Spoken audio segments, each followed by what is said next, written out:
Kathy, do we still have people coming in? Are we ready to get? Yeah, we still have people coming in, but that's fine. Welcome, everybody. Thanks for joining us today. We're going to And just give it one more minute for people to kind of come in. let me know when it slows down, and then we'll get going.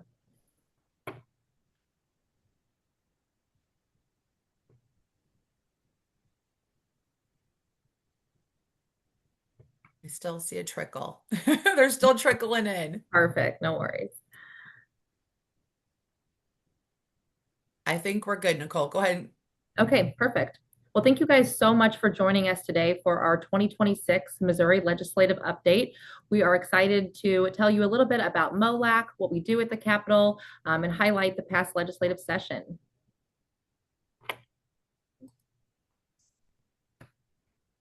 First, now it's not letting me flip my slides.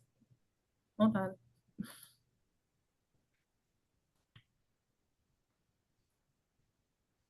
All right, sorry about that. So just want to introduce you to our MOLAC leadership team. I serve as the chair on our MOLAC. We've got Chris Lee from Sandburg Phoenix. He's our vice chair. We've got Elia Ellis from Elia Ellis Law as our federal liaison. Della Biller from Missouri Association Management Company as our secretary. And Wendy Hazelwood from Western Alliance Bank as our treasurer. We've got Jessica Goodman from Westward 360 as a delegate. Carrie Mitchell from Carmody McDonald, Steve Doors from Daniel and Henry, Dalton Malcolm from First Service Residential, and Bill Gunther, a homeowner in the Lake Sherwood community. And then we've got our government affairs team, our lobbyists, Stephen R. Carroll and Associates. Steve and Adam help support us down at the Capitol. They're kind of our boots on the ground folks interacting directly with our legislators on a day-to-day basis during session, making sure they understand who CAI is, how these issues are important to us, and what our position on any of these potential bills are. And now I'm going to turn it over to Adam, one of our lobbyist representatives, who's going to give us a 2026 legislative session overview. Adam, I'll hand it off to you, and you just let me know when you want me to advance the slides. Yeah, thanks, Nicole. Nice to meet you all. My name is Adam. I work with Steve Carroll here. We're Steve Carroll and Associates. We have the pleasure and honor of representing CAI in the halls of the Capitol in the state legislature. A little bit about me. I'm coming up on a decade of experience here in the state legislature. I started off when I was in school.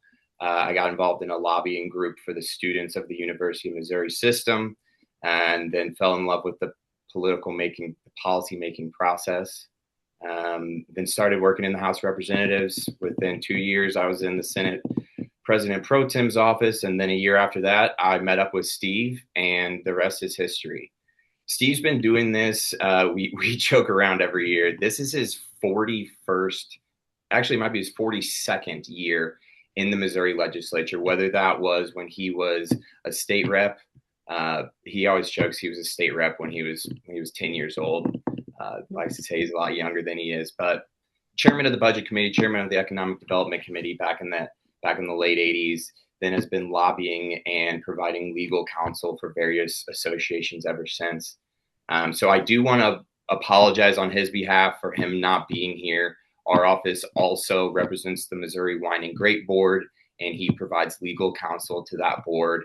And they had a meeting going on as well today. So I want to apologize for him not being here, but you get the next best thing.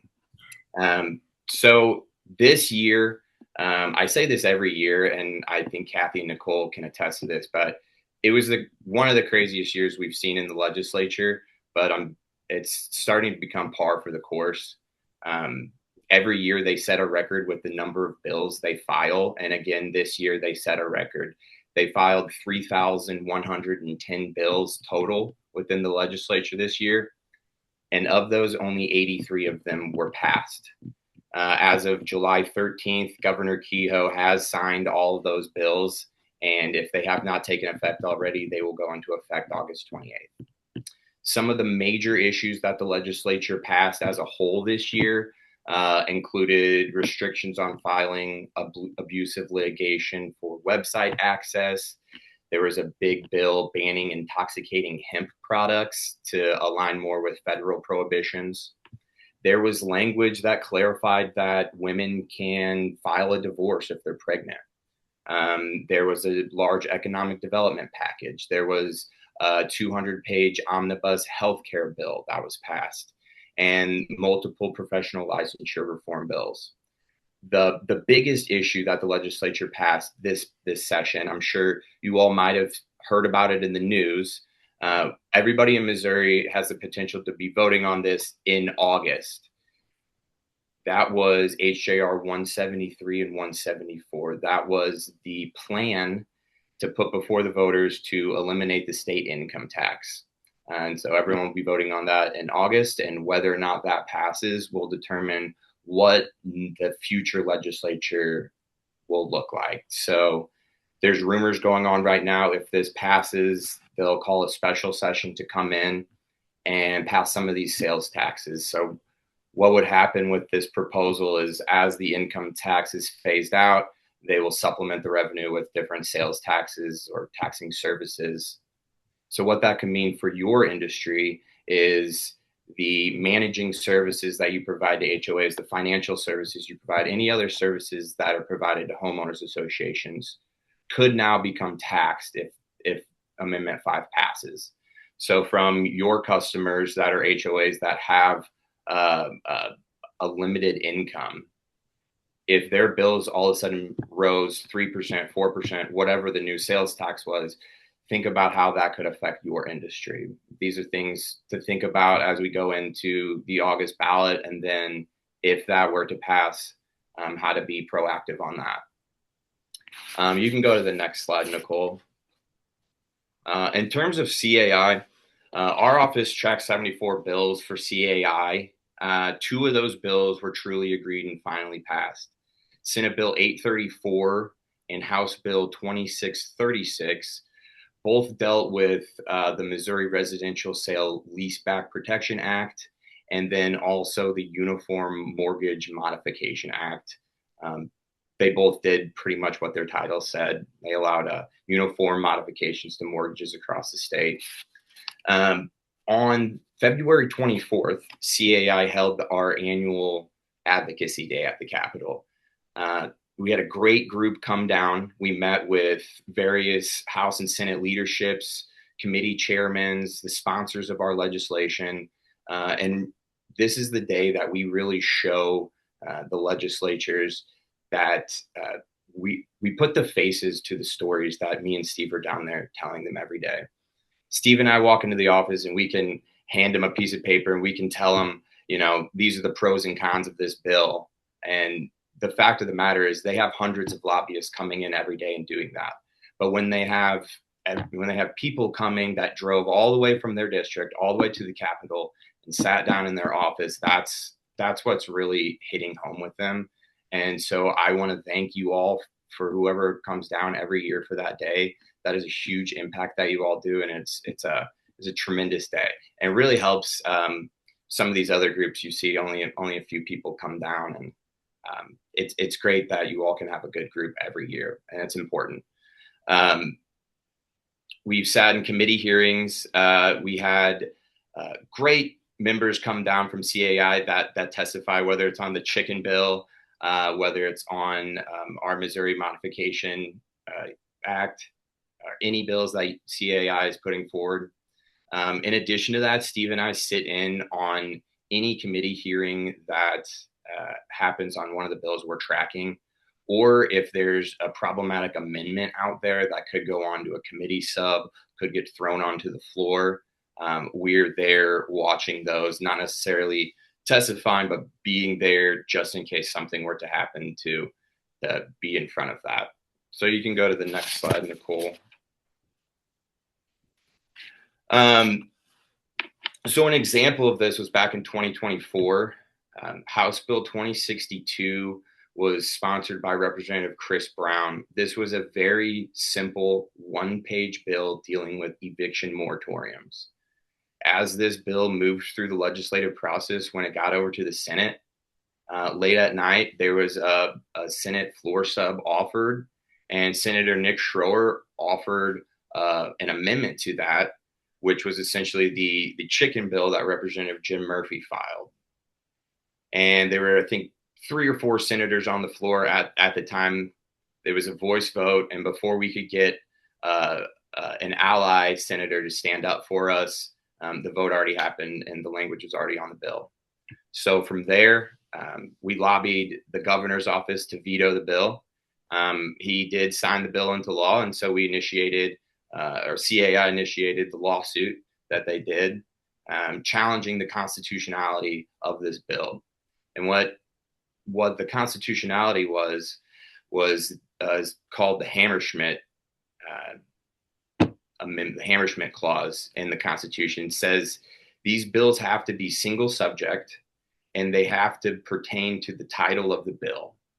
And so chickens and eviction moratoriums, those aren't the same subject. We saw a litany of other things that got thrown on here, fire hydrant inspections. I mean, the list goes on and on. So ultimately, as that litigation went through the process, the judge decided that this bill was unconstitutional and he threw the bill out. So what that has done, you can go to the next slide, Nicole.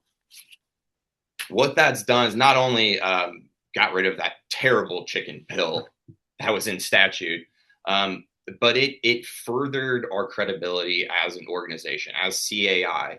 I can't tell you how many times this last year I heard on the Senate floor, we can't accept this amendment because it's not germane to the bill. Doesn't fit within the single subject clause.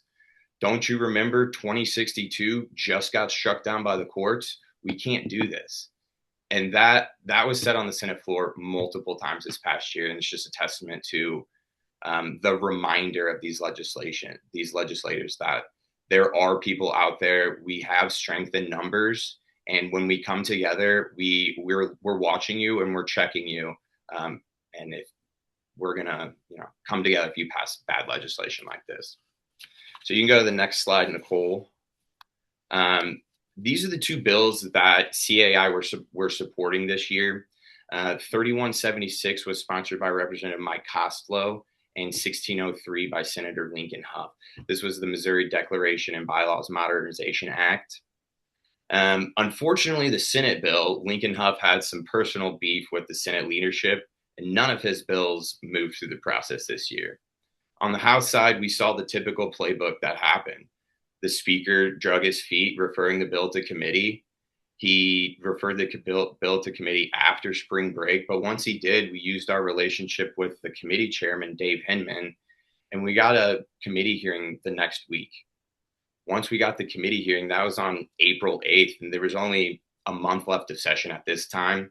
And so all the opposition had to do at that time was they pulled a scummy play out of their playbook and they said, hey, we have some compromise language we can put together. We want to work with you. Give us some time to get some language together and we'll come back. Well, a week went by and they didn't have any language. 2 weeks went by and we're asking them for this language. They didn't have it.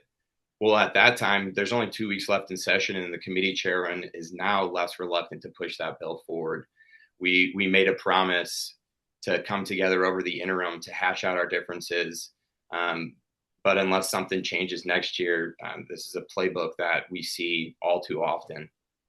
Next year, the difference is we have all new leadership.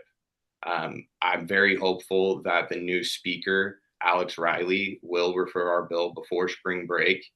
I'm hopeful that Dave Hinman will remain the chairman of the local government committee and he'll give us a committee hearing as soon as the bill is referred, and that we can actually push this bill through the committee process without having to rely on the opposition dragging their feet. So that's what we're looking for next year. That's what happened with that bill. The next one, 1734, this was sponsored by Representative Colin Wellingcamp.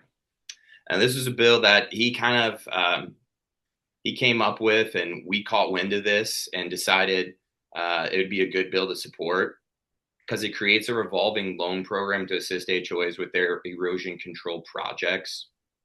2 years ago, when this bill first came up, we worked with Representative Wellingcamp on the definition of these erosion control projects. So some of the members of CAI came forward and said, hey, we have some erosion control projects that we need help paying for. We need some assistance, but they don't fit under the types of projects in this bill. So we went to the bill sponsor and asked him to look at and expand the types of erosion control projects.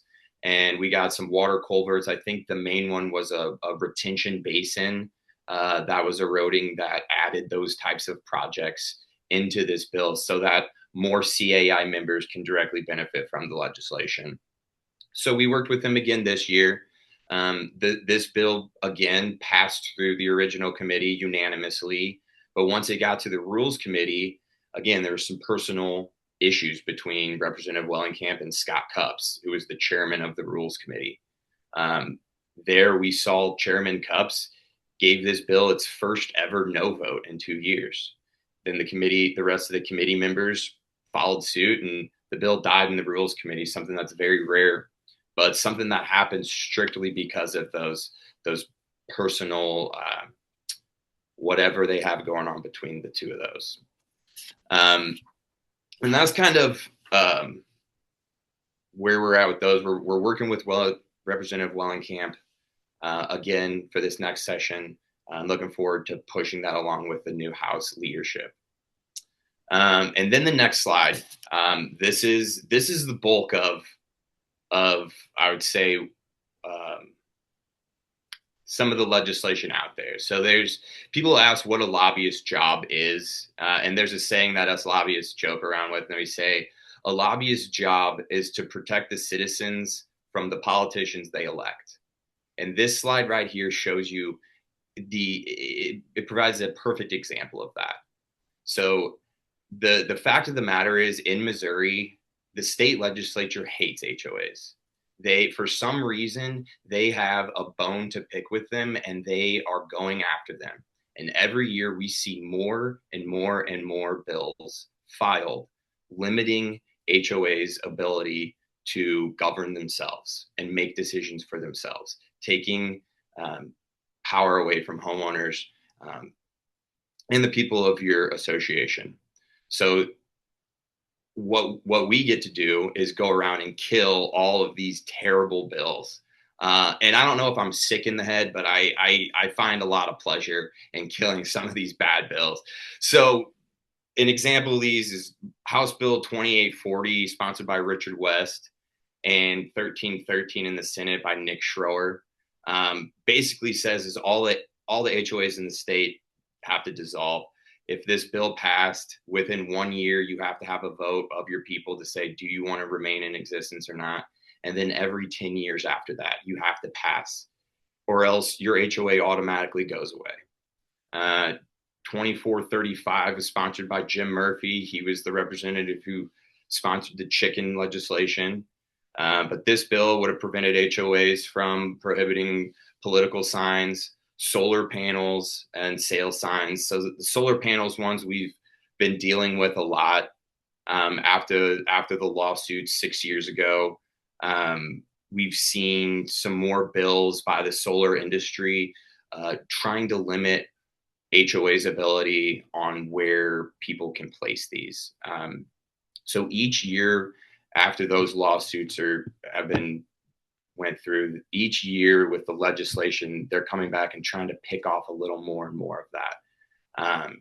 This past year, we didn't see any solar panel stuff, which is good, which means we're trending in the other direction. So Senate Bill 1059, this was another one of the chicken bills that came back. Here we see after the lawsuit, the bill gets struck down. What do? They come back and they just file the bill again. And that's the playbook. The last one, 2858, this is essentially the chicken bill, but it expands it to all other types of farm animals like goats, rabbits, ducks, quail, whatever you can fit in your backyard, I guess. And that's what we're dealing with. These are just bills that were filed. We see numerous versions of amendments, different versions of these topics get packaged in amendments or on floor subs the last few weeks of session, and they just try to get thrown on bills. It's picking through all those hundreds of pages of legislation to find these problematic lines that they're trying to slip in there. That's the bulk of it there. So I think that was the last slide, Nicole. Yeah. So that's the importance of advocating, and I want to thank CAI for allowing Steve and I the opportunity to represent you. It is an honor, and Steve and I say this: we represent various different clients, but we don't represent anyone that we actually believe in their issues.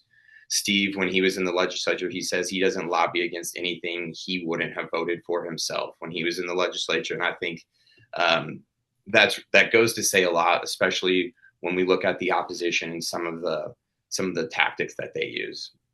I do want to thank CAI for being so involved. The members, it really helps. Like I said, these people have lobbyists coming in their office every day, but when they get an email from you, when they get a phone call from you all, when there's a committee hearing and they get blasted with hundreds of emails, the annual lobby day, those are huge impacts. And I want to thank you because it really helps my job and it makes my job a lot easier.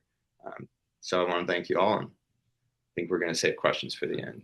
Yeah, Adam, thank you so much for that update on the past session. Now we're going to kind of move in and talk a little bit about how what MOLAC does impacts, homeowners, managers, and business partners. One of the biggest things is that it helps provide homeowner leaders a seat at the table. We monitor this legislation and we make sure that we're bringing your issues, like Adam talked about, directly to the lawmakers. We help provide resources for volunteer leaders to navigate changes in legislation. We, as Adam talked about, we help craft policy to help advance issues that homeowners associations are facing. We position managers and management companies as go-to resources for community associations. We help managers develop a knowledge of these base industry issues so that they can communicate them to their clients. And we're often the first to hear of the latest laws and issues impacting community associations. Our lobbyist team keeps us very well informed on these issues so we can bring that information to you right away. And we have great business partners, and they oftentimes provide expert testimony when we have complicated issues, whether it's related to insurance, financing, legal. All of those business partners are kind of key to helping making sure these laws are written in a manner that will actually work when they're put into practice.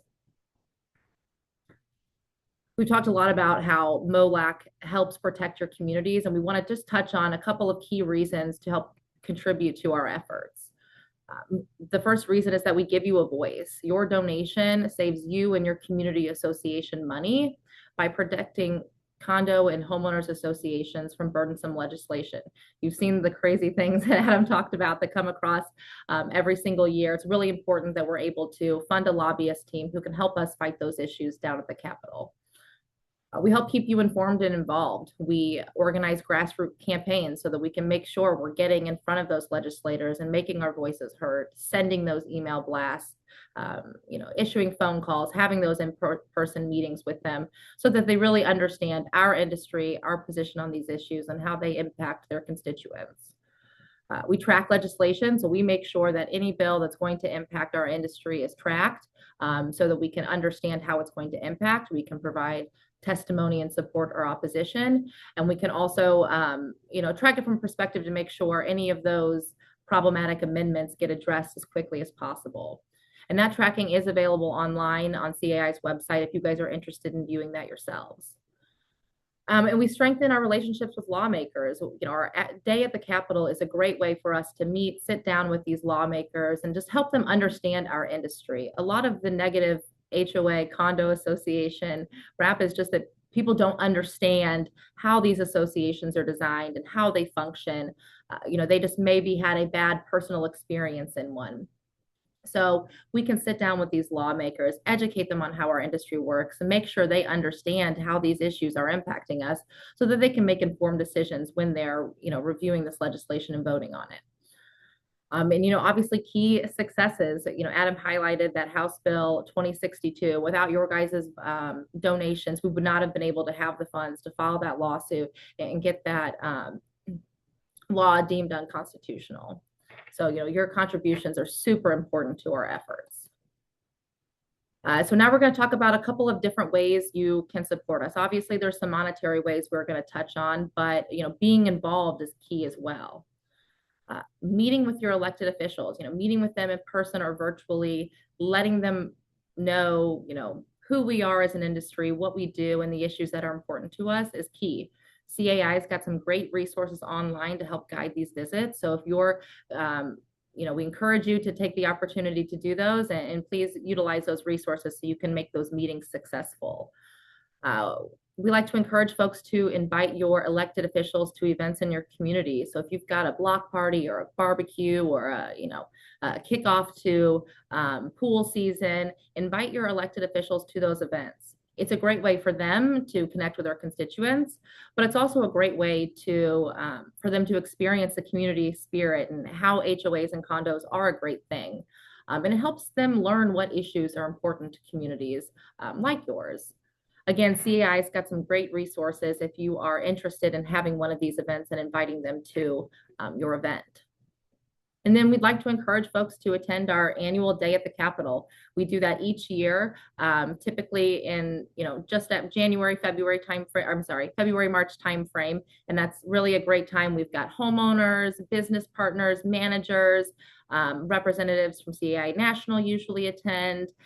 Board members, and it's just a great way to sit down, have those in-person meetings with lawmakers so they know who we are, what we do, and really more than anything, let them know that we're here as a resource. So when folks come to them with questions, they can point them to us so we can help answer them, or they can pose those questions to us, and just developing that relationship. Some other ways you guys can get involved, as Adam mentioned, when a bill is filed, it gets referred to committee. And then once it's in committee, it's important for us to let the legislators know our position on those issues. And so we'll send out call to action campaigns, and that's usually asking you to fill out a simple form that's going to generate an email to the lawmakers, whether it's on the committee or maybe your local representative, and just letting them know, we support this issue or we oppose this issue, and here's why. It takes like a minute to fill out, but it really makes a big impact because they can see the volume of folks that are interested in supporting or opposing the legislation.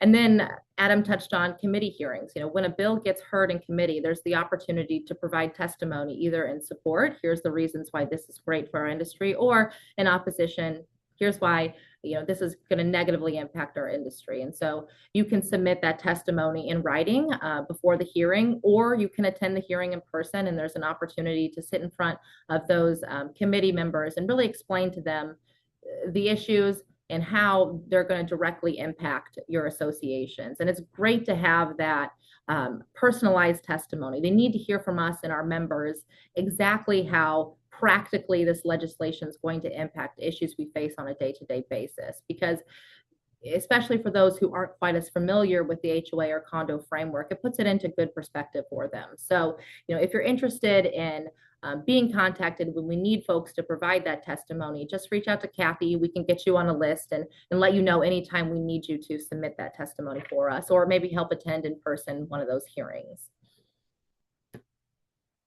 Want to take a moment to highlight our golf tournament this year that's going to be benefiting MOLAC. It is October 5th, 9 a.m. registration, 10 a.m. shotgun start at the Cove Golf Club at the Lodge of Four Seasons. That's another flyer on that.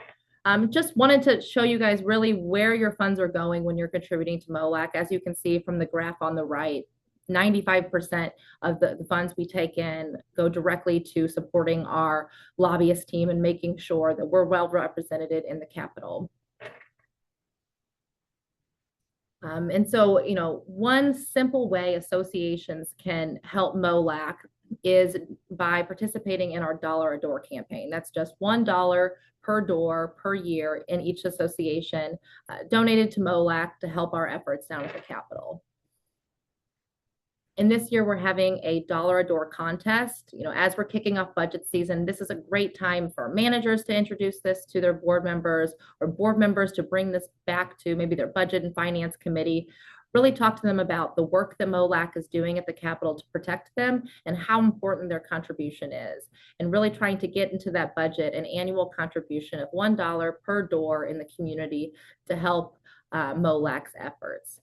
And so this year, each association who signs up for $1 a door will be entered to a raffle for a gift card. The top 3 managers with the most associations who sign up for $1 a door is also going to be entered to win a gift card. And we're going to be following up from this presentation with rules and information on how to submit those associations who sign up for $1 a door to members this week. And with that, we're going to move into questions. So if you guys have any questions for, generally about MOLAC, drop those in the chat. If you have any specific questions about maybe the legislative process or any of those bills, drop that in the chat. Adam and I will be happy to answer questions. We've got Della on as well.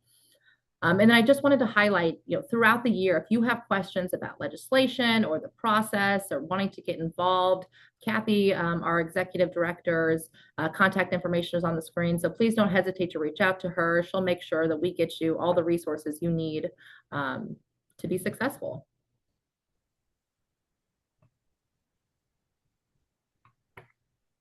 Thanks, Adam and Nicole. We appreciate you guys. I'm looking to see, so far I don't see any questions on my side. We are recording this webinar, so I will make sure that we get it out to everyone. So if for some reason some of your board members weren't able to attend or somebody in your office wasn't able to attend, please feel free to share the link when I get it out to everybody. It just helps us get the word out on what we're trying to, accomplish in Jeff City. If you have any questions after this airs, please reach out. We're always happy to help. And I will follow up later on this week with all the specifics. Thank you, everybody. Any other questions? Nope. Okay. Thanks, guys. Have a great day. Thank you, everybody. Thanks, guys. Appreciate you attending. Yes, thank you. Take care.